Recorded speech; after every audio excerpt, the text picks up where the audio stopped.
Und damit ein herzliches Willkommen zum Marco Guide. Ja, ihr habt richtig gehört, der Marco Guide, auf diesem Kanal schon so lange gewartet worden ist. Ich weiß ehrlich gesagt gar nicht, warum ihr alle Marco sehen wollt, oder in der Umfrage zumindest. Ja, weil das Deck jetzt aktuell in der Meta oder jetzt auch seitdem es raus ist, nie super relevant war. Ich persönlich spiele es einfach, weil es mir mega Spaß macht. Weil, wenn man an rote Decks jetzt gerade aktuell denkt, könnte man meinen, warum spielt man nicht Shanks? Weil der ist ja stärker und ist dann irgendwie auch erfolgreicher. Aber mir geht es erstmal primär gar nicht darum, unbedingt. Gewinnen macht Spaß, keine Frage, aber ich habe mehr Spaß dran, wenn ein Deck mich herausfordert. Und das hat Marco auf jeden Fall im Vergleich zu einem Shanks. Ja, ein Shanks, der spielt halt seine Curve runter, das, was er halt sieht auf seiner Starthand und was er nachzieht oder aus seinem Leben zieht, das spielt er. Vielleicht manche spielen Searcher noch da drin, um vielleicht ein bisschen Konstanz reinzubringen, aber sonst war es das.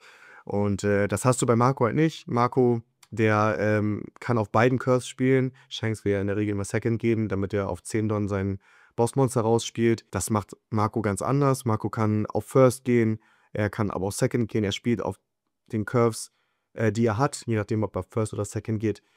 Nicht immer dasselbe, schon häufig, ne? Aber du hast halt Variationen drin und das macht mir einfach mega Spaß und erinnert auch sehr stark an einen, ja, alten Leader, den wir alle, die einen haben ihn geliebt, die anderen gehasst, mit seiner Mechanik quasi immer eine Karte ziehen zu können und dann eine Karte von seiner Hand entweder aufs Top-Deck oder Bottom-Deck zu legen, hat es schon immer sehr stark daran erinnert an Sakazuki. Sakazuki war aber ein bisschen ganz leicht anders, aber schon recht ähnlich. Der Möglichkeit, einfach seine Hand ein bisschen zu verbessern oder zu korrigieren. Und das hat mir bei Marco immer von Anfang an schon sehr viel Spaß gemacht. Weshalb ich ihn jetzt so aktuell baue, wie ich ihn baue. Also die Liste werdet ihr natürlich gleich sehen. Schon mal Disclaimer an alle, die irgendwie dann, ja, anderer Meinung sind von meiner Liste her. Das ist meine persönliche Präferenz, wie ich Marco spiele oder womit ich auch bisher für mich persönlich am erfolgreichsten mit war. Und genau, da kommen wir jetzt zu den Stärken des Decks, warum man überhaupt zumindest im Ansatz darüber nachdenken sollte, Marco zu spielen. Ganz groß bei ihm ist eben sein Leader-Effekt, der, wie ich vorhin schon eingangs im Intro erwähnt hatte, wie Sakazuki dir quasi eine zusätzliche Handkarte zieht. Oder im Endeffekt kannst du pro Runde immer 2 Handkarten sehen. Eine ziehst du ja so und die andere kriegst du den Leader-Effekt, was dir per se schon mal immer ein bisschen mehr Info gibt als dem Gegner, weil er zieht in der Regel vielleicht eine Karte. Das kommt auch an, was du Leader spielst. Aber bei Marco kannst du halt die Option haben, deine Hand zu verbessern. Wenn du sagst, deine Mulligan-Hand war nach dem Mulligan gefühlt noch schlechter als bei der ersten Hand oder dass die erste Hand lieber behalten sollen, dann hast du mit der Marco-Leader-Fähigkeit die Möglichkeit, das zu korrigieren oder durch dein Deck zu graben, um die richtigen Karten eben zu finden. Das ist auf jeden Fall eine seiner Stärken. Die andere Stärke ist bei ihm auf jeden Fall, dass er aktuell mit einer der besten Board-Removal-Character ist, neben den ganzen Schwarz-Decks, keine Frage. Aber in den anderen Farben, da zähle ich Shanks zum Beispiel nicht unbedingt zu. Shanks hat eine Board-Control, aber was so Removal angeht, da ist Marco mit seiner zweiten Leader-Ability, nämlich dass er nach diesem ganzen Handmill, nennt man das, nämlich dann noch zusätzlich einem Charakter minus 2000 Power geben kann. Damit synergiert so ein bisschen sein ganzes Deck. Er reduced mit seiner Leader Ability Power eines Charakters und andere Charakter von ihm schießen dann beispielsweise mit dem 7er Newgate, schießen die ihm dann quasi Charakter, die 5000 Power haben. Die hast du voll reduced, das heißt, effektiv kannst du einen 7000 Power mit diesem Leader einfach KO'en. Und 7000 Power ist im Kartenspiel schon eine gute Statline und die kriegt Marco ganz easy weg. Eine weitere Stärke von ihm, warum ich das Deck spiele, ist, dass er deutlich konstanter ist. Das habe ich im Intro, glaube ich, auch schon so halb erwähnt. Du hast halt die Leaderfähigkeit, du spielst mit Karten. Der Duval-Blocker, der 2-Kost-Duval-Blocker, der sagt, du darfst die obersten 3 Karten dir angucken. Das heißt, du hast wieder ein bisschen mehr Info über dein Deck, was die nächsten Karten sein werden. Du hast die Option, auch wenn es 3 doofe Karten sind, die runterzulegen oder du die einfach in der Situation nicht brauchst. Das heißt, absolute Konstanz mit diesen Karten. Ja, und du hast am Ende mit dem legendären Sanji Rayleigh Play, das ist eigentlich der Hauptgrund, warum ich dieses Deck spiele, einfach einen neuen, also du spielst einen Sanji für 9 Don, kannst damit einen Rayleigh rausspielen, hast effektiv einfach einen 17k oder ja, so gesehen 17 bis 18 Don Play Value gemacht, obwohl du einfach nur 9 Don investiert hast. Zu kurzer Erklärung, das heißt, mit Marco, machst die Leader-Ability, ziehst die Karte, hast Rayleigh und Sanji aber schon in der Hand, das ist die Voraussetzung. Oder du ziehst durch die Leader-Ability eben diesen Rayleigh raus, legst den Rayleigh rauf und Sanjis Effekt ist, du spielst ihn aus für 9 Don und wenn die oberste Karte 8 kostet oder niedriger, oder 9 kostet oder niedriger ist, darfst du ihn eben ausspielen. Und Rayleigh ist 8 kostet, das heißt, du spielst sie aus. Zusätzlich, nicht vergessen, Marco macht ja minus 3000. Rayleigh sagt, er gibt selber nochmal minus 3000 und minus 2000 an 2 Charakter und kann dann ein 3K-Charakter schießen. Mathematik. Das heißt also, mit deiner Leader-Ability und diesem Sanji Rayleigh Play spielst du 2 Bodies aus und kannst einfach noch ein 8K-Body schießen und einem anderen Charakter bis zu seiner Runde rein noch minus 2000 Power geben. Das heißt, in der Regel nimmst du fast eigentlich schon Swing weg oder du zwingst den Gegner, da nochmal 2 Don investieren zu müssen, um dir zu schaden. Darüber hinaus, dadurch, dass wir aktuell in einer recht, würde ich schon behaupten, High-Cost-Meter gerade sind und du neben deiner ganzen roten Farbe auch Zugang zu blauen Karten hast, sowie Red Rock, ist Marco neben seiner ganzen Leader-Ability und Reduce und dass du recht hohe Bodies schießen kannst du mit Red Rock einfach rigoros für 6 Don, egal welcher Body das ist, einfach removen.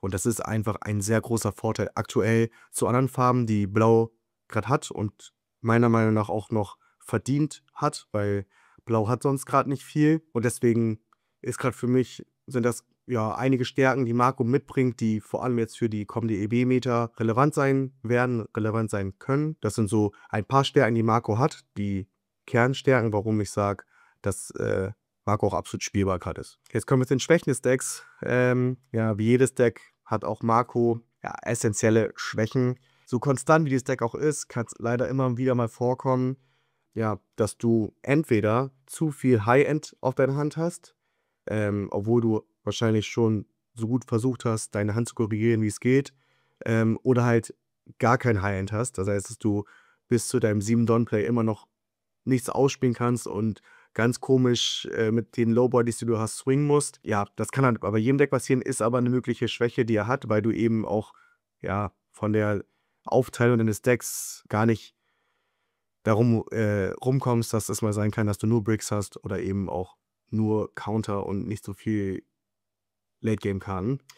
Ja, und darüber hinaus, dadurch, dass Marco ein 4-Life-Leader ist, hat er es ziemlich schwer gegen alle Decks, die sehr early aggron.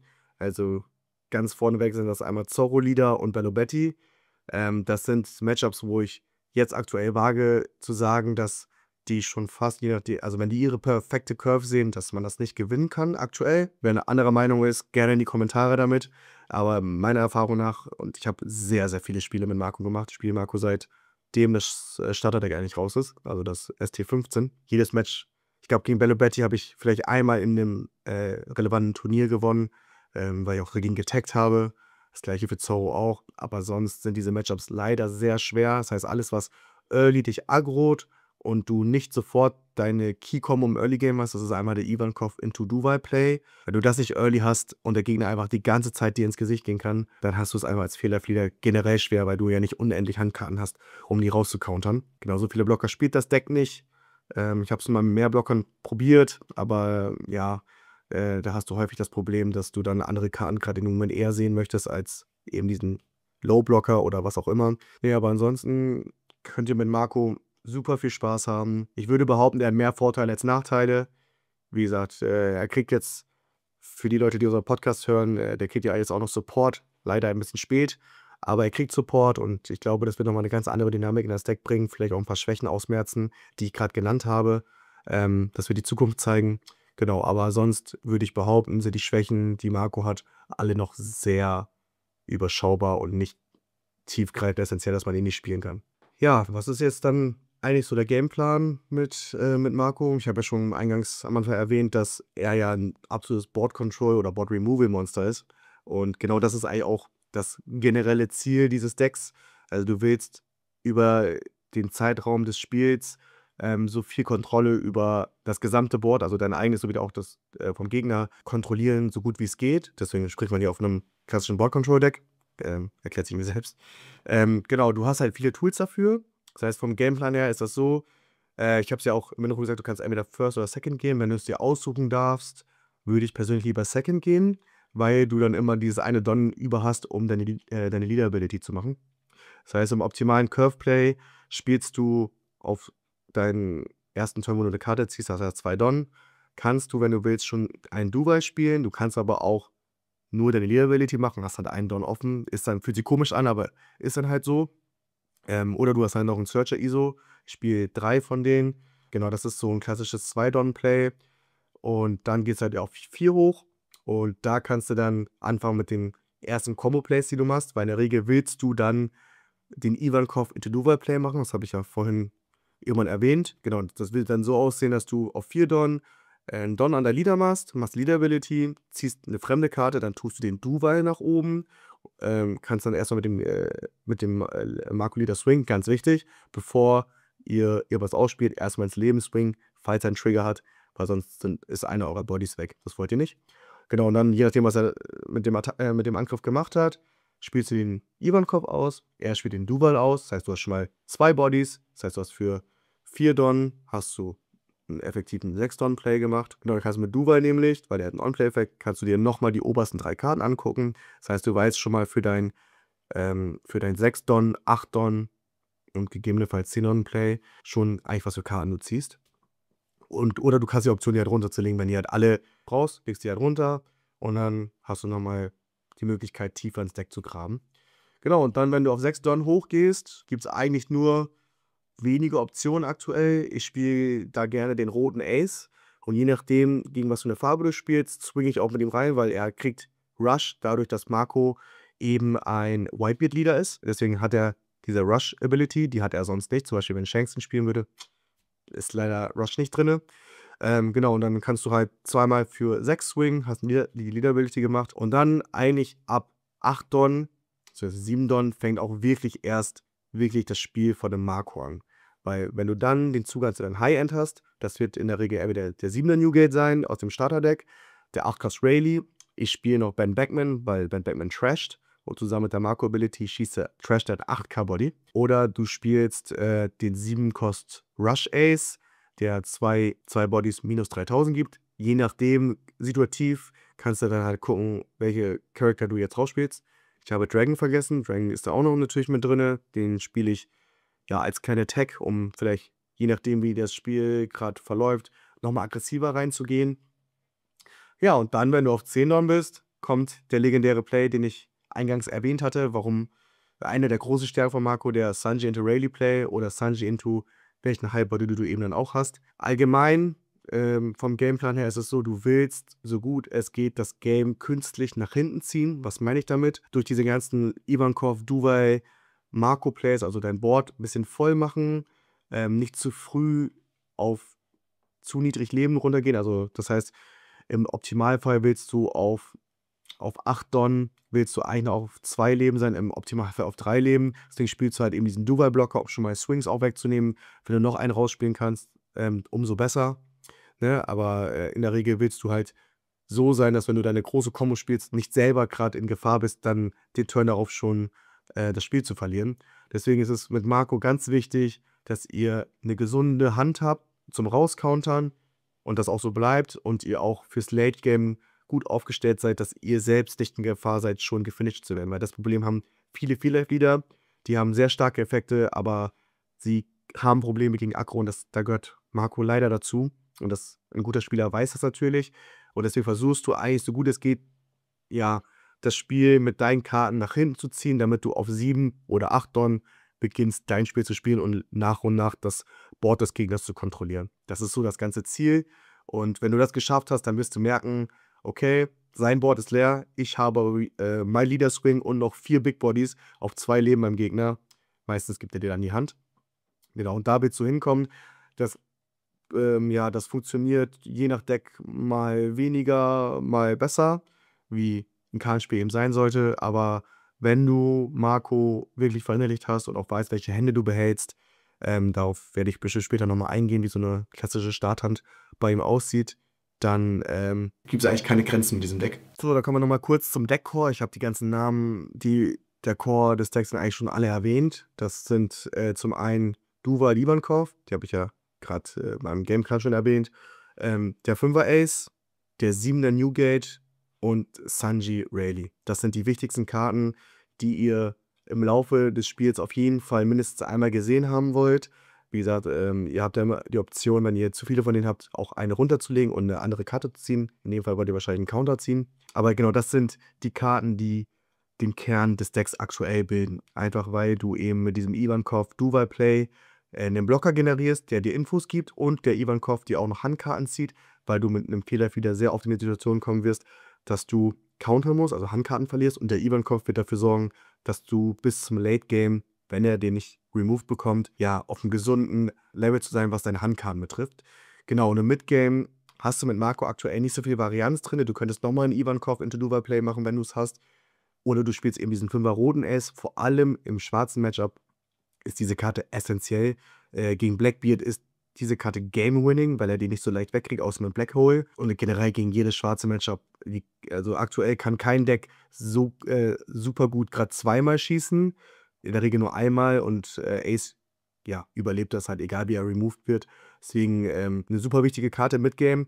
Genau, und ab 7 Don, das habe ich ja schon gesagt, ist der Newgate da. Der gibt dir noch einen Rested Don auf On-Play, was dann deine Leader-Ability wieder aktiviert, was dir dann ermöglicht, dann wieder einen 7K-Body zu killen. In der Regel, ja, schießt du da eigentlich jeden, weil der Gegner da vorher ja gerade erst auf 6 Don war. Und es gibt eigentlich, ja, noch nicht so viele Charakter, die schon eine 6 Cost 8K Statline haben. Also ein paar gibt es schon, aber nicht jeder hat die.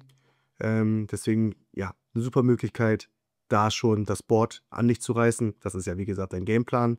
Ja, genau. Und ab 9, 10 Don, habe ich ja gerade gesagt, spielst du Sanji Rayleigh. Wenn Newgate liegt, dann geht's richtig los, weil dann schießt du das Board komplett leer und machst genau das, was du möchtest. Ja, und deswegen sind diese Karten meiner Meinung nach auf jeden Fall der Kern des Decks. So, jetzt nochmal ganz wichtige Tech-Karten, die auf jeden Fall erwähnt werden müssen. In der aktuellen Meta, also noch befinden wir uns OP10, wir kommen aber in EB02 rein. Da wissen wir noch nicht ganz, wie sich das entwickeln wird. Ihr werdet sehen, meine Deckliste ist, oder habt schon gesehen, dass meine Deckliste recht aggressiv ist. Deswegen ist für mich der 8-Cost-Dragon aktuell eine super wichtige Karte, wenn du den Gegner gerade unter Druck setzen willst, dass er beschäftigt ist, irgendwie zu überleben und nicht du selber. Weil er, wenn du ihn ausspielst, auch noch gleichzeitig die Leader-Ability aktiviert, weil er ja noch 2 Rested Don an deinen Leader oder Charakter, je nachdem, aber meistens den Leader geben kann. So kriegst du dann for free quasi deine Leader-Ability. Und er selber ist ja noch ein Rusher mit 9K. Das ist schon ordentlich. Eine zweite Karte, die habe ich auch schon ich glaube, bei den Stärken kurz erwähnt, ist Red Rock. Eben weil wir gerade in der Meta sind, wo sehr hohe Bodies gespielt werden. Also ein 10er Shanks, einen Blackbeard, einen 9-Cost grüner Shanks. Ne? Also alle diese ganz großen Bodies, die sonst nicht so leicht zu removen sind, wenn du nicht schwarz bist. Da kannst du halt einmal für 6 Tonnen kurz investieren, spielst einen Red Rock und dann ist die Sache gegessen. Im Optimalfall gegen Shanks spielst du einen Red Rock aus, spielst einen Low-Cost-Blocker, wartest, dass er den zweiten Shanks spielt und hast im Optimalfall noch einen Red Rock. Ne? Und irgendwann hat er vielleicht auch gar keine Shanks mehr. Wenn er 3 hat, dann soll es nicht sein. Aber genau, du hast halt die Möglichkeit, diese Big Bodies einfach für 6 Tonnen ohne viel Palaver einfach wegzumachen. Und wenn man diesen Zugang zu dieser super starken blauen Karte hat, dann muss man die auf jeden Fall im Deck spielen. Und deswegen spiele ich die auch zweimal im Deck. Genau, das sind so die Tech-Karten, die ich als Tech-Karten sehe, die nicht jede Marco-Liste wahrscheinlich drin hat. Red Rock wahrscheinlich schon. Ich habe noch den 7-Cost Ace jetzt drin, den spielen auch noch nicht so viele. Ich finde, der kann situativ sehr gut kommen, weil er eben auch Rush hat und 2 Charakter sogar minus 3000 gibt. Rayleigh gibt ja nur minus 3000 und minus 2000. Ich spiele den auch jetzt tatsächlich als Ersatz, falls ich Rayleigh mal nicht sehe, dass ich trotzdem die Option habe, im Zusammenspiel mit dem Newgate, der vorher optimalerweise liegt, und deine Leader Ability, dass du damit dann ein 10k Body sogar schießen kannst. Ne? Also du machst Leader Ability, gibst minus 2000, der 10k Body ist auf 8k, spielst den Ace raus, der macht den nochmal minus 3000, ist halt 5k Body und dann kannst du halt mit dem 7k Newgate diesen 10k Body removen und hast noch einen Rusher und Leader Swing. Also das ist einfach nur ein bisschen Varianz dann in diesem Donplay zu haben. Eine ehrenvolle Erwähnung ist auf jeden Fall für EB02. Ich glaube, die Karte habe ich noch in kaum einer Marco-Liste gesehen für EB02. Ist der neue 5er Ace, der als Common, glaube ich, in diesem Set rauskommt, der sagt, dass, wenn du ihn ausspielst, du die obersten 5 Karten, ja, also wieder von der Thematik, er hat aber auch eine Condition, dass dein Leader ein Wipe Pirate sein muss. Du kannst ihn ausspielen dann kannst du die obersten 5 Karten angucken und dir dann ein 2-Kost auf deine Hand nehmen und dann auch ein 2-Kost direkt ausspielen. Das hat den folgenden Vorteil, du spielst in diesem Deck, so wie ich sie spiele, auf jeden Fall 11 2-Kosts. Das heißt, du wirst, wenn du 5 Karten gräbst, in der Regel auf jeden Fall eine finden. Und beziehungsweise die Chance steht sehr gut, dass du eine findest. Und je nachdem, welche Karte es ist, also im Beispiel, ich spiele diesen 5-Kost-Ace aus. Ich finde aus diesen 5 Karten einen Duval, nehme ihn auf die Hand, spiele den Duval auch dann direkt aus. Da kann ich nämlich nochmal quasi 3 Karten angucken. Das heißt, du hast effektiv 8 Karten gegraben und bist dann viel tiefer in der Deck reingegangen, weißt, welche Karten im Optimalfall jetzt runtergegangen sind und welche Karten vielleicht noch kommen könnten. Und bei Duval ist das natürlich so, der Gegner wird ihn nicht ignorieren. Wenn er jetzt keinen Low-Cost-Searcher liegen hat, wird er in ihn reinswingen. Das heißt, ihr habt schon mal einen Swing dann im Turn des Gegners effektiv weggemacht damit oder er hat einen weniger.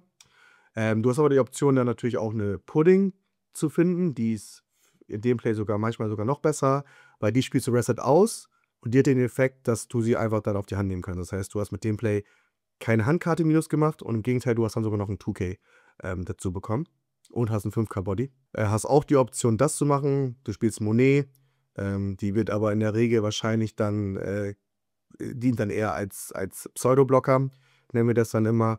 Genau, aber das ist so eine Karte, die ich gerade teste und die ich eigentlich auch ziemlich gut finde. Da mache ich gerade Platz für. Gut, dann kommen wir jetzt zu den Matchups. Ich fange mal an mit Blackbeard. Gegen das Deck habe ich auch so ziemlich mein ganzes Deck drum gebaut. Also recht aggro aufgebaut. Gegen Blackbeard willst du in der Regel Second gehen, weil du ihm gleichzeitig seine Second Curve nimmst und du selber auch sehr gut auf Second gegen ihn spielen kannst. Ja, bei ihm ist die Devise eigentlich ziemlich einfach. Und zwar ist es einfach nur Aggro, Aggro, Aggro.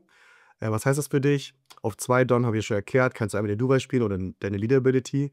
Auf 4 Don, wenn du auf 4 Don bist, bitte in der Regel nicht seine Leader Ability machen. Das heißt, du kannst dann ganz normal deine Ivankov und der Duval-Kombo machen. Je nachdem, ob er den sieht, in der Regel hat er den, spielt er diesen Shiri aus und schießt dir deinen Ivankov, damit rechnest du auch.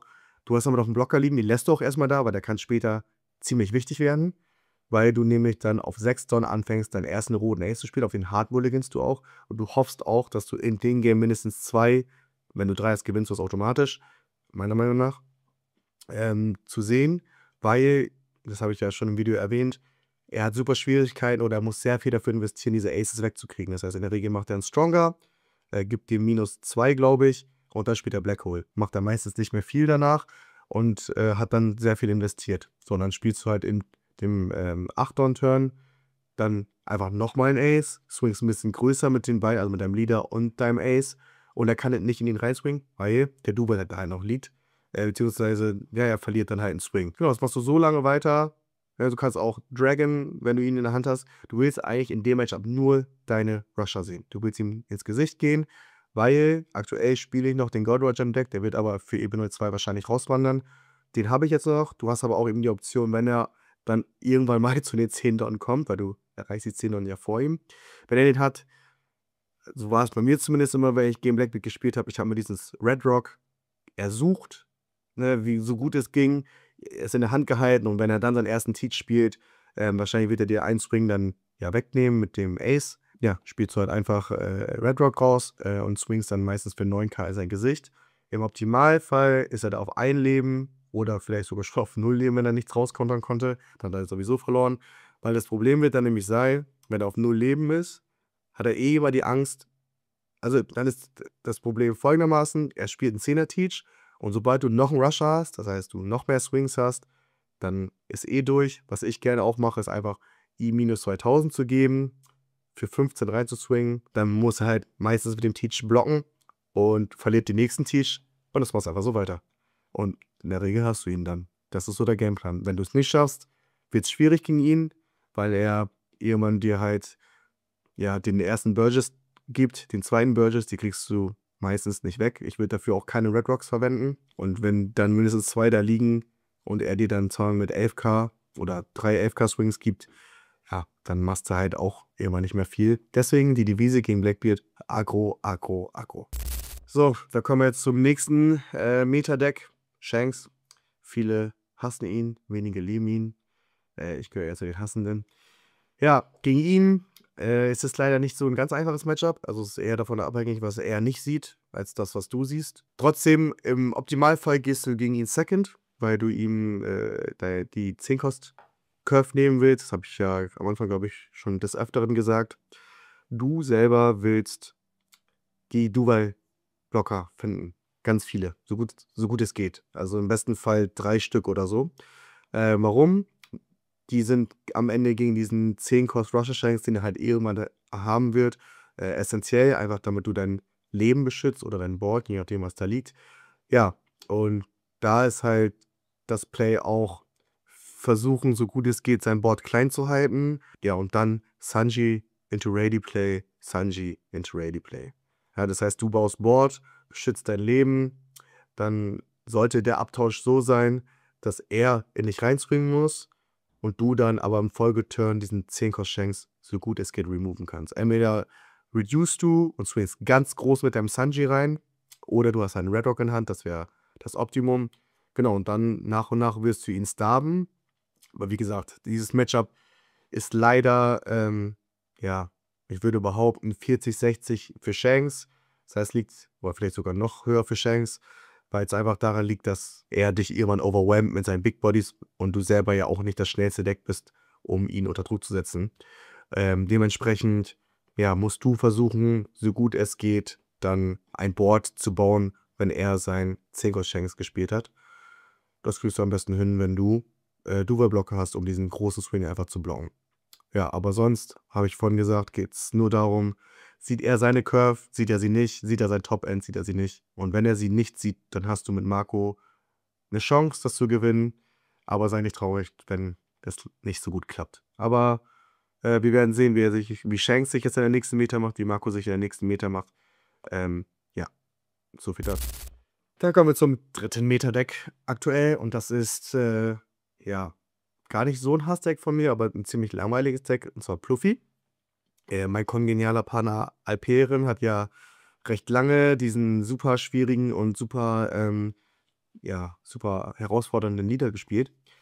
Ganz liebe Grüße. Gegen Pluffy auch ist der Gameplan sehr klar. Du willst First gehen. Ich habe mit Alpi, ich weiß nicht, wie viele Spiele ich gegen Alpi mit meinem Marco gemacht habe. Ja, es ist wichtig, First zu gehen, ihm die First Curve zu nehmen. Vor allem, wenn er diese Luffy-Taro-Liste spielt, die meisten spielen. Ich hoffe, ganz wenige von euch spielen nur diese Dofi-Liste.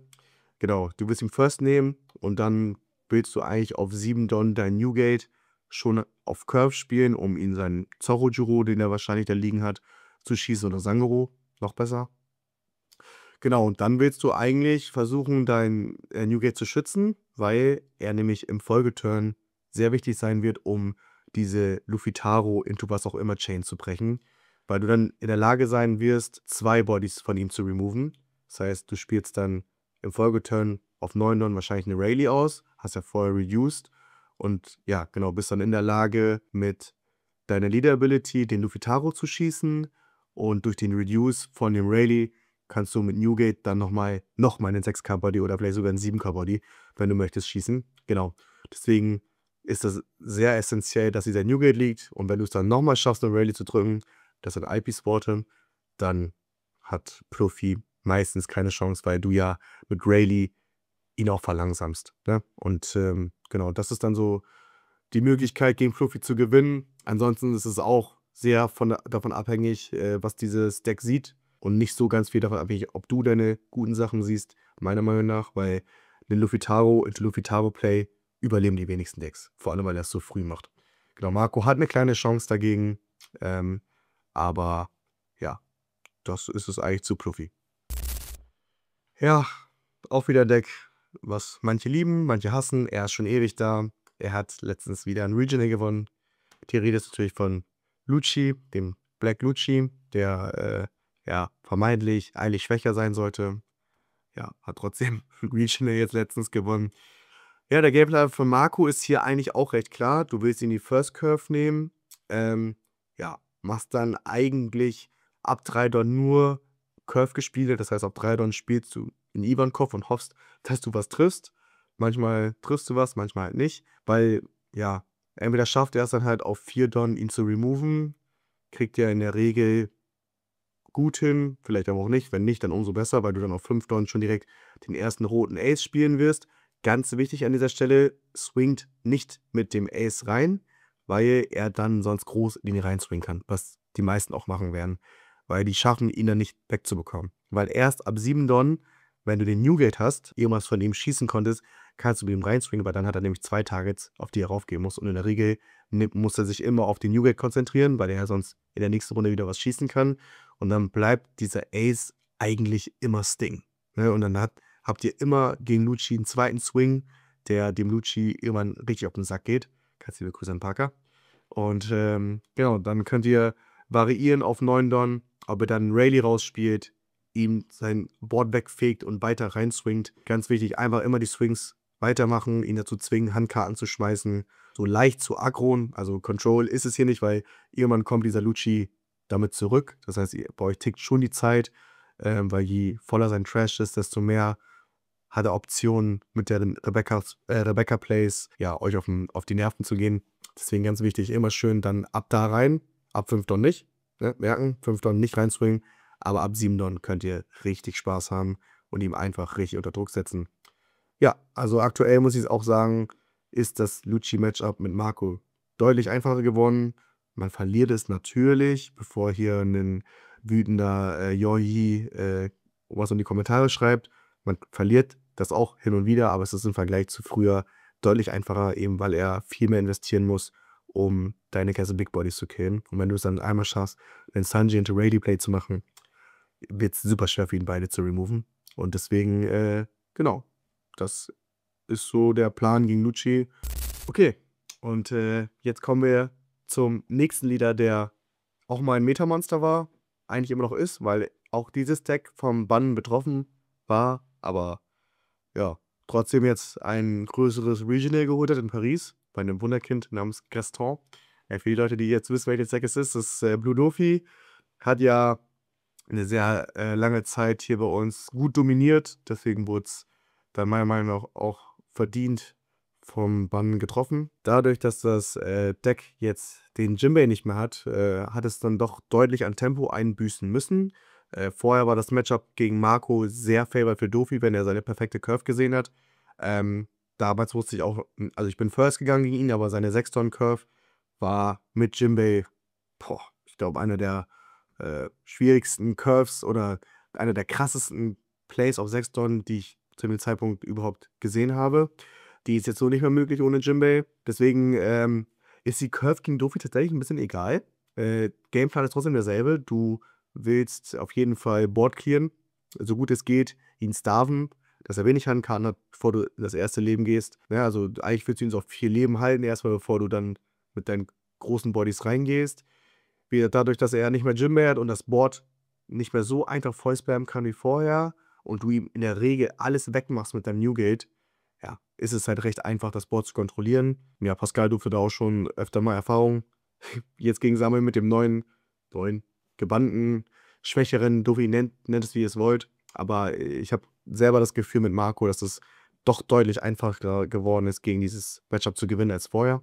Also so ein Gameplan, ob du First oder Second gehst, gibt es hier nicht wirklich. Das kannst du so nehmen, wie du willst oder was er halt entscheidet. Da könnt ihr auf beiden Curves auf jeden Fall spielen. Wie gesagt, ganz wichtig, Board clearen, erst swingen, wenn ihr irgendwie 2 Big Bodies habt und dann nach und nach starven oder vorher starven und dann nach und nach reingehen, damit ihr dann nicht irgendwie in Gefahr seid, dass er euch noch irgendwie das Game abluchsen kann. So, da kommen wir jetzt noch zum Deck, was mich überrascht hat, dass es überhaupt im Pro-Play, nenne ich das jetzt einfach mal, auch was geholt hat in London, und zwar die Lim, die in OP09 rauskam. Gegen die habt ihr tatsächlich ein sehr gutes Matchup. Warum? Sie spielt halt viele Rested Characters aus, das sagt ja auch ihr Leader-Effekt. Viele Karten restanden, diese Rested-Karten, aber eben nicht alle. Und die bewegen sich alle in der Statline, die ihr super easy removen könnt. Das heißt, in der Theorie geht ihr First, ihr wollt gegen ihn immer First gehen, egal welches Deck ihr spielt, weil ihre Curve ist auf First. Wenn ihr das schafft und den 7er Newgate habt, sage ich, ist das Game eigentlich für euch schon fast so gut wie entschieden, wenn sie den nicht wegbekommt. Einfach weil, ja, ich glaube, Sakazuki ist mit aktuell in der Liste eine der größten Bodies. Das ist ein 7K-Body, was ich vorhin schon in den Videos erwähnt habe. 7K-Body mit eurer Leader-Ability und Newgate nehmt ihr mit Kusshand. Und dann, wenn darauf ein Rayleigh folgt und ihr es immer wieder schafft, ihr das Board wegzumachen und sie sich dann selbst starft, ja, dann ist das Game irgendwann durch. Also gleiches Spiel wie mit Dofi eigentlich. Ihr starft die Limb, removed das Board, kontrolliert das Board, baut selber ein breites, großes Board auf und dann ist das Game dann auch gegessen. Sie ist halt auch nur ein 4-Life-Leader. Das heißt, ihre Ressourcen sind auch sehr begrenzt, auch wenn sie früh hochrampen kann. Das juckt euch aber nicht, weil ihr First geht. Ihr euch eigentlich nur für den Newgate interessiert, den ihr dann ja recht früh dann habt. Und dann kommen wir schon zum letzten Deck. Einer der mit schwersten Matchups, die ihr mit Marco haben könnt, und zwar Zorro. Der wird in Evo 02 bestimmt auch nochmal trotzdem seinen Spot haben. Der hat jetzt ja kurzzeitig einen Hype genossen, als ja, die Bannliste rauskam und alle gedacht haben, dass Blackbeard alles wegdominiert. Da haben die Leute dann gesagt, okay, das Spiel wird Zorro, um diesen Blackbeard komplett wegzucountern oder kontern.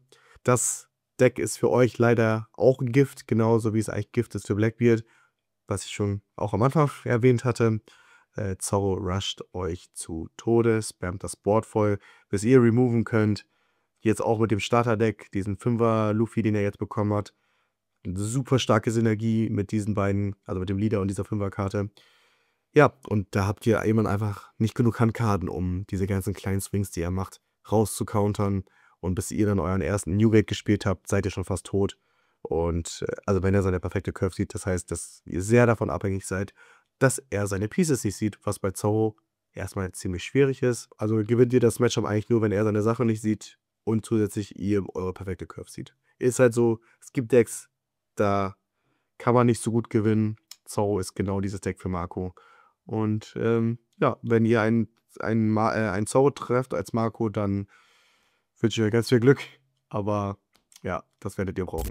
Ja, dann kommen wir jetzt zu der idealen Starthand, die ihr haben wollt. Da werden ganz viele Karten vom Core, die ich erwähnt hatte, drin sein. Das heißt, in der Starthand wollt ihr im besten Fall einen Ivankov haben, ein Newgate und ein Rayleigh.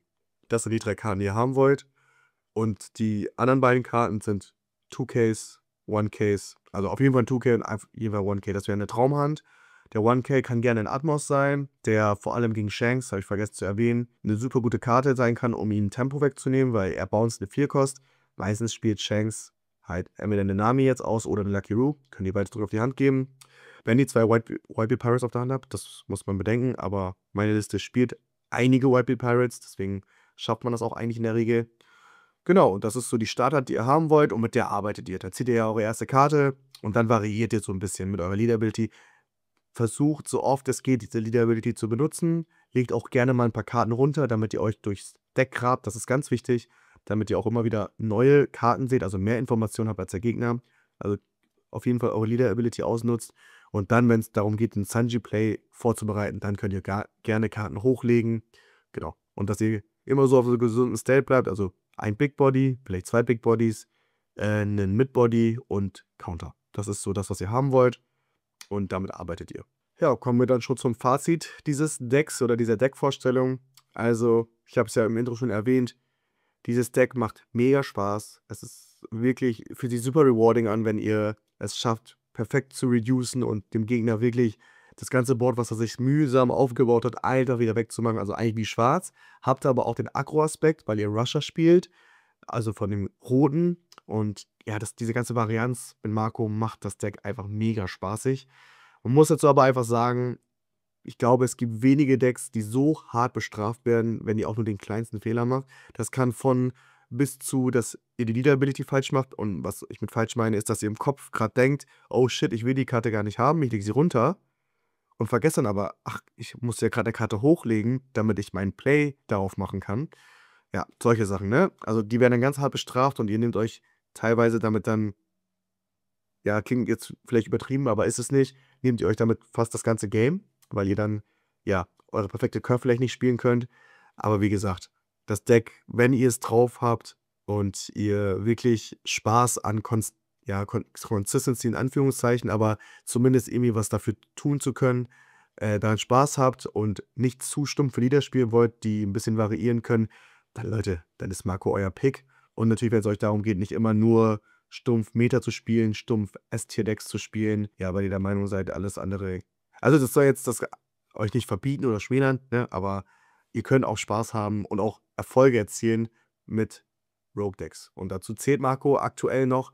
Vielleicht wird sich das ändern mit OP11 oder auch jetzt mit dem Starterdeck, dann was rauskommt. Vielleicht wird Marco dann auch ein Tier höher kommen. Da werden wir mal abwarten müssen, was die Japaner da kochen. Aber bis dahin, habt einfach Spaß mit dem Deck. Nervt diese ganzen Meta-Decks so gut ihr könnt. Und genau, das ist der Grund, warum ich Marco spiele. Ganz wichtig zu erwähnen, das war unser erster Guide. Also, wenn irgendwas offen ist, kommentiert das gerne rein. Kurz zu erwähnen, ich habe diesen ganzen Guide habe ich natürlich auch als schriftliche Form erstellt, auch extra für euch. Das findet ihr dann wahrscheinlich verlinkt in der Videobeschreibung, genau. Und die Deckliste werdet ihr dann nochmal kopiert von mir auch in der Videobeschreibung finden oder von Pascal, wer auch immer das jetzt macht. Und die könnt ihr euch dann in diesem kopieren, damit ihr dann auch selbst testen könnt, wie die Liste euch taugt. Oder auch eben nicht. Kommentiert das auch gerne rein.